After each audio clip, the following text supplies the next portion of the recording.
Appreciate you guys for tuning in. It's your boy Gabos. I rock with you for rock with me. And remember, subscribe is the vibe, bro. Your boy's on the road to 4K. Humbly. Yo, but we gonna get right into it, man. Cap. We got ranking the top 25 players in the NFL right now.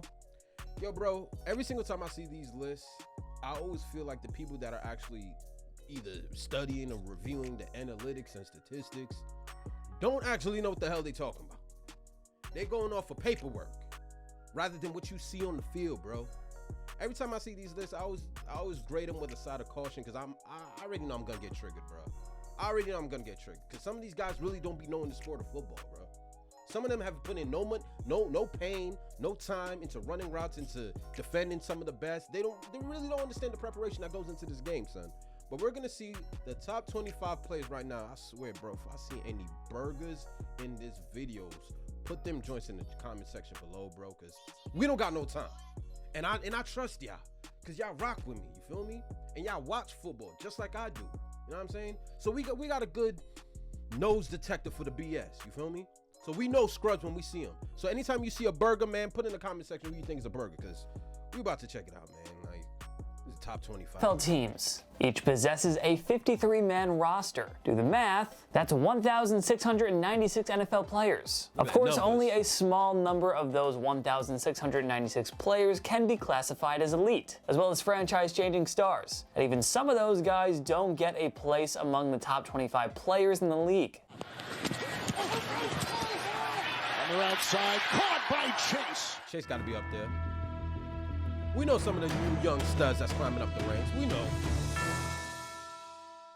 So who did make the cut? Without further ado, we present to you the top 25 players in the NFL right now heading into 2022. Number 25, Matthew Stafford. All Stafford did in year one with the Los Angeles Rams was throw 41 touchdown passes and led his team to a Super Bowl 56. Yo, oh my God, bro.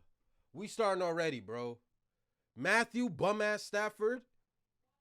Yo, all right, you know what? This is going to be a long video, so, man. Championship on their home turf at SoFi Stadium. Stafford was always good in Detroit, but a move to a legitimate contender with an elite head coach helped him take his game to a new level. Number 24, Darius Leonard. The three-time first-team All-Pro has racked up more than 120 tackles in each of his first 4 NFL seasons. 11 interceptions, 30 passes defended, and 17 forced fumbles in 58 career games. Is there anything Leonard can't do? It may not be long until he cements himself as the NFL's best all-around linebacker. If he has... I'll tell you, it's kind of hard to measure it if you're going to include all the positions.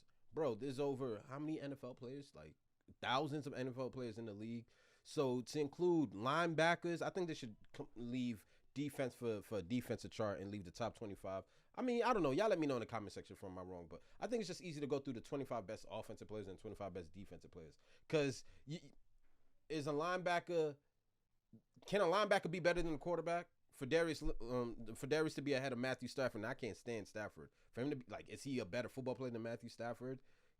Two completely different impacts. So I don't know. Hasn't already. Number 23, Jonathan Taylor. It's a crime that the Indianapolis Colts missed the playoffs despite his MVP caliber performance in 2021. Taylor won the rushing title with 1,811 yards, finishing with over 2,000 yards from scrimmage and 20 total touchdowns, which is insane for a running back in this day and age. And to think he'll now get to work with Matt Ryan, who's a clear upgrade over Carson Wentz. Can't wait to see where Taylor goes in 2022 and beyond. Number 22, Derrick Henry. With all due respect to Taylor, the man who won the previous 2 rushing titles before him remains the class of active NFL running backs. Let's be real. Henry would have won his 3rd straight rushing title last year if he didn't miss 9 games. To finish with 900 Derrick Henry, bro. Derrick Henry's been King Henry for the past 4 years. Arguably one of the best running backs in the league. About 4 years. This dude is 23? 37 rushing yards and 10 TDs in just 8 games is insane. We know that a healthy Henry is one of the NFL's most dominant players. Let's hope he's at full strength for 2022, because the league is much more fun when he's playing. Number 21, Justin Jefferson. The Minnesota Vikings' young phenom is ridiculous. 196 receptions for 3,016 yards and 17 touchdowns in just 2 seasons. Yeah, somebody is close to becoming the best wide receiver in the NFL. He is. And the thing tank. Jefferson is only getting better. I mean, new head coach Kevin O'Connell will call for far more passing plays than Mike Zimmer ever did. Right? This Vikings offense is going to be fun to watch as long as Double J is around. Number 20, A.J. Terrell. It was a toss-up here between Terrell and Jair Alexander of the Green Bay Packers. But Atlanta Falcons' 2020 first-round pick allowed just 200 total receiving yards, per Pro Football Focus. Only 43.9% of passes thrown his way resulted in completions. Keep it up, and Terrell could emerge as the game's best corner in 2022. Number 19, Quentin Nelson. Last season wasn't Nelson's best, but 90-something% of NFL's starting guards would happily take his 2021 performance over their best career seasons. That's how good the Colts All-Pro guard is. Nelson is already on a Hall of Fame trajectory. He has single-handedly changed the dynamic of that O-line, turning it from one of the NFL's worst to arguably the league's best. 2022 could be his best season yet, especially now that he gets to block for Matt Ryan and not Carson Wentz. This is the shit I'm talking about. Whenever you listen to people, you gotta be very mindful when people try to talk about stuff that they don't know. Stuff that they don't know. You out here praising Matt Ryan like he was supposed to be the Colts savior, and he was trash. He was worse than Carson Wentz, and I didn't even think you could get worse. You know what I'm saying? These guys be sitting here talking like they know what they talking about. Bro, you don't know nothing. You don't know nothing. You don't know nothing. You know what I'm saying? Out here blocking for this trash-ass quarterback, and y'all went backwards. The Colts regressed. What you talking about? Just saying. Number 18, Travis Kelce. Kelce remains the gold standard of NFL tight ends. Even in his mid-30s, the 7-time Pro Bowler hasn't slowed down one bit. Kelce has recorded 6 straight 1,000-yard seasons. If he can do it again in 2022, he'll be up to 10,000 receiving yards for his career. With Tyreek Hill gone, you can expect Patrick Mahomes to lean a lot more on the future Hall of Famer. Number 17, Micah Parsons. Wherever Dan Quinn... Micah Parsons is better than Travis Kelce? Michael Parsons, who plays defense, who's only been in the league for 2 years, is better than Travis Kelce, who been him? This is what I'm talking about, bro. Parsons wreaked havoc. The 2020 Dallas Cowboys defense was arguably the worst in franchise history. In 1 year, it became one of the NFL's best thanks largely to Parsons' phenomenal rookie year. He racked up 13 sacks and 47 quarterback pressures en route to Defensive Rookie of the Year honors. Trust us, Parsons hasn't even hit his ceiling yet. He was elite in 2021, but he'll be even better in 2022 and beyond. Number 16, Ja'Marr Chase. All Chase did as a rookie was break Justin Jefferson's record for most receiving yards by a rookie with 1,455.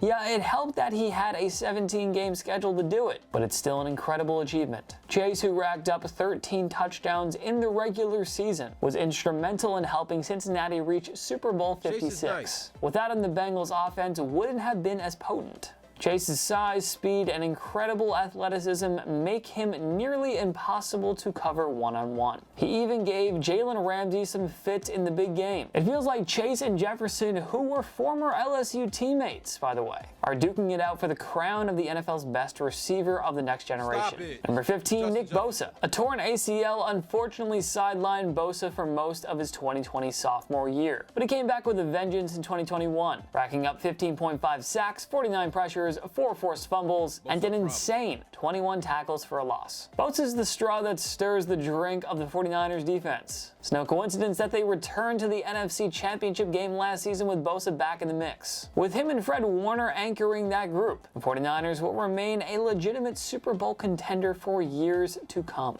Number 14, Davante Adams. Adams has been the NFL's best wide receiver over the last 3 years, but it's natural to question how he'll fare without Aaron Rodgers throwing him the ball. Adams was A-Rod's only star-level pass catcher over. It's like they purposely took the best players out the league in the game and kept them out top 10. Kept them out top 10. Chase, Jefferson, Adams, Henry, Kelce. It's like, who is top 10 at this point, bruh? Davante Adams is 14? How many other receivers are better than Davante Adams? In fact, I will make the argument that Chase and Jefferson probably are, but yet you kept them lower than Adams. Over those 3 years. And now he has to compete with Darren Waller and Hunter Renfrow for reps. Adams may not lead the league in any major receiving categories without Rodgers as his QB, but he should remain a top 5 receiver for at least a couple more years. Adams played with Derek Carr at Fresno State, so it's not as if their chemistry will be a problem. Number 13, Justin Herbert. Not much more can be said about the Oregon product at this point. Herbert holds the record for most passing yards and passing touchdowns through a player's first 2 seasons, with 9,350 and 69 respectively. Herbert is going to be a top 5 QB in the league for a long time, especially considering that Aaron Rodgers and Tom Brady will be gone eventually. Herbert has perennial MVP candidate written all over him, and we still probably haven't seen him at his best. Number 12, Zach Martin. Martin is the class of interior offensive lineman. It's still hard to believe that the Cowboys almost took Johnny Manziel over him in the first round of the 2014 draft. Martin has earned Pro Bowl nods in 7 of his 8 NFL seasons. He's also been an All-Pro 7 times, They took a with 5 lineman first-team selections over and 2 Adams, second-team Jefferson, nods. Chase, He and finished Travis 2021 Kelce. as PFF's Alignment. 4th highest graded player for the year at 94.3. It's easy to give Dak Prescott or Ezekiel Elliott all the credit, but make no mistake, Martin may very well be the most important piece on that entire Dallas offense. Number 11, Jalen Ramsey. Well, the decision to mortgage a large portion of the future for Jalen Ramsey has sure paid dividends for the Rams. Let this serve as an example that when and in his prime corner is available on the trade market, you should probably go for it. Ramsey has been everything the Rams could have asked for, and then some. While Aaron Donald is busy destroying double teams in the trenches, Ramsey is busy locking down the opposition's top receiver. New Wasn't the defensive best year for coordinator Ramsey this Raheem year. Morris got crafty in his usage of Ramsey, sometimes using him as a pass rusher and even lining him up in the slot at times. It led the Rams to a Super Bowl championship, and trust us, Ramsey still has several All-Pro years left in him. Number 10, Joe Burrow. Burrow's first full NFL season couldn't have gone much better. Yes, they were just a couple of plays away from winning a Super Bowl. But how many of you really saw the Bengals going that far in the first place? I sure didn't. Despite being sacked 70 times, including the postseason, Burrow pieced together an MVP caliber year and led the Bengals to their first playoff win since 1990 and their first Super Bowl appearance in 33 years. Maturity and more experience was only going to help Burrow, but the Bengals have added 3 new starters on their O-line, which means the former first overall pick could easily make his case as the NFL's best quarterback in 2022. The show's just beginning in Cincy. It's getting wild. Number 9, Myles Garrett. 2021 was a disappointing season for the Browns, but it would have been even worse if they didn't have Garrett in the fold. First overall pick of the 2017 draft posted a career-high 16 sacks in 2021, as well as 52 QB pressures. His career production up to this point is insane, with 58.5 sacks and 11 forced fumbles in 68 games. Can Garrett push for 20 sacks in 2021? We wouldn't be against it, considering that he's getting better every year. Number 8, Cooper Kupp. Kupp only had perhaps the most decorated season ever for a wide receiver. He won Offensive Player of the Year honors, Super Bowl 56. Oh, and yeah, Super Bowl MVP. Kupp and Stafford made magic right off the bat. The 2017 third-round pick won the receiver triple crown by leading the NFL in catches with 100. The chemistry that Stafford and Kupp was able to it's just crazy, bro. Within 1 year, the chemistry that they had is something that you probably see. Last time you seen that was like Peyton and Marvin, bro. Peyton and Marvin in their best years did not put up the numbers that Cooper Kupp and Matthew Stafford put up in one season. It makes no sense, bro. I've never seen chemistry right off the bat like that. The volume this dude was getting, like this dude looked like Jerry Rice. The triple crown, led in catches, receiving yards, and touchdowns, and then won Super Bowl MVP. What? You can only dream of that resume, bro. That's a full life in one season. Nuts. 145. In yards with 1,947 and in touchdowns with 16. And then you remember all the clutch plays. His catch that set up the game-winning field goal against the Tampa Bay Buccaneers in the divisional round. The game-winning Super Bowl touchdown grab over Eli Apple. What can Kupp do for an encore? He won't beat last season, but he's still going to be a beast for the defending champs. Maybe we suggest more double teams going forward. Number 7, TJ Watt. Watt is the reigning defensive player of the year, having tied Michael Strahan's single-season sack record of 22.5. And for those who want to point to the new 17-game schedule, let us remind you that Watt had 22.5 sacks in just 15 games. We refuse to say Watt is the best defensive player in the game right now, but second best? Absolutely, you can make the case. Hard to believe that JJ may only go down as the second best Watt brother in NFL history. And he's a 3-time Defensive Player of the Year. Number 6, Trent Williams. Williams had perhaps the greatest single season ever for an offensive lineman. No joke. PFF graded him a 98.3 on the 2021 season, which was tops for all NFL players. Per PFF, Williams surrendered just 23 pressures in 18 appearances, and that includes the 49ers playoff games, and 3 games against Aaron Donald. No offensive lineman is a bigger lock for Canton than the perennial All-Pro. Congrats to Washington on botching the situation and forcing him out of town. Number 5, Tom Brady. Unbelievable at age 44, he leads the league in passing yards and passing touchdowns. Yeah, the GOAT is pretty good. We all know it. Losing Rob Gronkowski and 2 starting guards from that stacked O-line. Yeah, it hurts, but we have no reason to think that Brady will slow down. He'll remain a prime MVP candidate in 2022, which quite possibly could be his swan song season. Number 4, Josh Allen. Josh Allen has been a top 3 quarterback since the start of the 2020 season. His slick accuracy, release, and mad scrambling abilities make him practically impossible to defend against. If it weren't for the dumb overtime rules, who knows? Maybe Allen's Bills make it to Super Bowl 56, and maybe they win it. Anyway, his Bills are primed for several deep playoff runs, just as he's primed to win an MVP award or 2 over the next decade plus. Number 3, Aaron Rodgers. The back-to-back league MVP has thrown 85 touchdown passes over the last 2 years. And since 2018, he's only thrown 15 interceptions. How is that even possible? Losing Devontae Adams hurts, but Rodgers actually has an amazing record with Adams in the fold. Don't expect much drop-off from Rodgers. If any in 2022, he's still a top 3 QB. Number 2, Patrick Mahomes. Funny how 4,839 passing yards, 37 TD passes, and another trip to the AFC Championship game is considered a down year for Mahomes, even though that's actually an MVP caliber campaign for any other QB. The Chiefs started out uncharacteristically slow last year. That won't happen again. Expect Mahomes to start and finish strong as he retakes the throne as the game's top QB in 2022. Number 1, Aaron Donald. It's an offense-driven league, but Donald is still the cream of the NFL crop. And what was missing was a Super Bowl ring on an otherwise flawless career resume. And the 3-time Defensive Player of the Year finally got it. No defensive player has single-handedly taken over a game like Donald since Reggie White's prime years with the Packers. Do you know that Donald has finished with no lower than 2nd in PFF's annual rankings for the top 101 players of the season since 2015? The NFL is Aaron Donald's world. We're just living in it. What changes would you make to our list of the top 25 NFL players heading into 2022? Join me in the comment section below. Make sure to follow. Bro, everything. This list was trash. This list was trash, bro. I thought y'all were giving me something to like really respect, but like this, it was so off. It was so off, bro. Like for Aaron, when is the defensive tackle ever going to be more valuable than a quarterback, bro? If you want to say Aaron Donald is top 5 and you want to put him behind the top tier quarterbacks, fine, I'll give you that. But to put him number 1 as if the Rams, like as if he's leading the Rams to a championship and he dictates whether or not they get wins or not. No, it comes down to Stafford and that offense. A defensive player cannot be the number 1 best ranked player. Come on, dog. Come on, dog. Really? Over Mahomes? So if you're rebuilding a franchise, and I'm talking to you guys listening, man, or watching my videos. Appreciate you guys, by the way. Hit the like button. But if you're making a franchise, bro, you gonna go defense or offense first? Let's be real. Let's keep it a bean, son. Like, they need to stop the cap. And it's so funny how Jalen Hurts is in the Super Bowl and he didn't even make this list.